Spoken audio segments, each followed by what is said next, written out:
Something is rotten in the state of Denmark.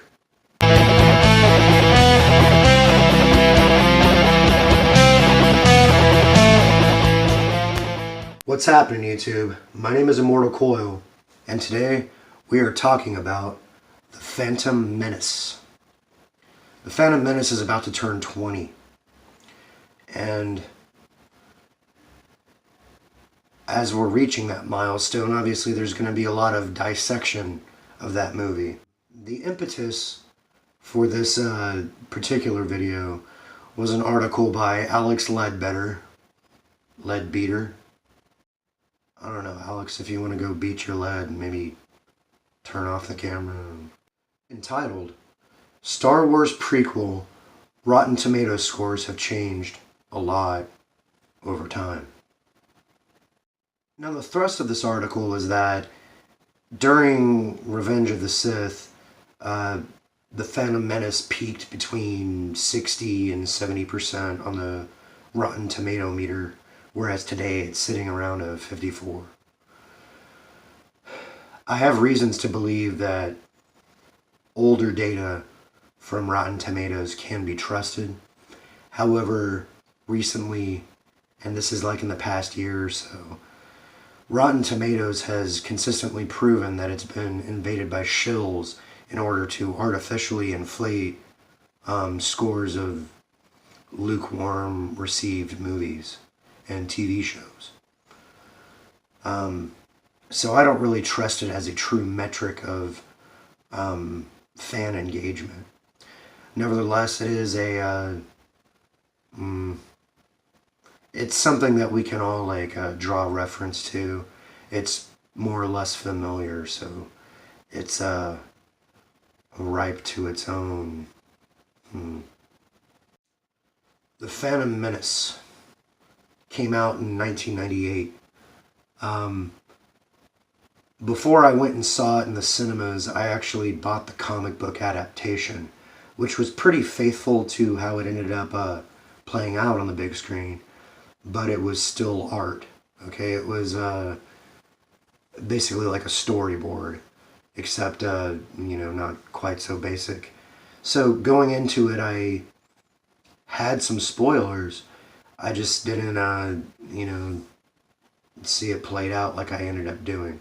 Now, yeah, midi-chlorians and the pod race and Jar Jar Binks, fine. We all know that that shit sucks. But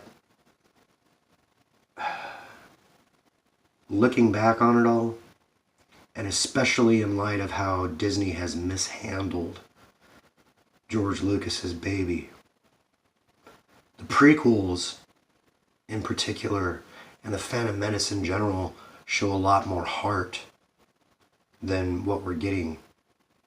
Now, what do I mean by that? The prequels, their function was to provide us with world building. Okay? We knew who Darth Vader was. We knew what he did. We knew how he wound up, but we didn't know where he came from. And we got those things. Maybe not to our satisfaction in that first movie, but the volleyball was in the air. Okay? It was set. We're going to see how he spikes it. We got a lot of novel concepts, okay? We got the idea of a Sith assassin, Darth Maul. We got the idea that there was a Dark Lord of the Sith pulling strings behind the closed curtains of commerce and politic.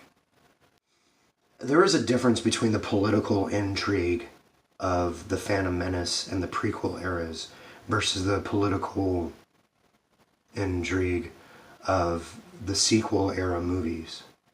George Lucas was very fascinated by the rise of the Third Reich. Okay, you see that across multiple platforms, not just Star Wars, but perhaps it's most evident. And it's that idea. How does a democracy turn into a totalitarian regime? Well, he provides an avenue for that to happen. And it's basically nationalism idealism and the corruption of good hearts and good people standing by doing nothing, and then vultures circling the bones, hoping to pick off a shred of meat and fill their gizzards. Now, this is all subtext, okay? You have to actually look at the movie on a different layer than it is presented, okay? Because he needed to make that message, okay? But he has to do it in an entertaining capacity. So yeah, we got Boonta Eve and Poodoo and, you know, fine. But the larger world building was going on behind the scenes. Which, let's juxtapose that with what's going on in the sequel trilogies, okay? Whereas the prequels had like a cautionary tale based on historical happenings and goings on, the sequel trilogy is relying heavily on basically contemporary ideas of what Hollywood thinks should be happening in the body politic, which,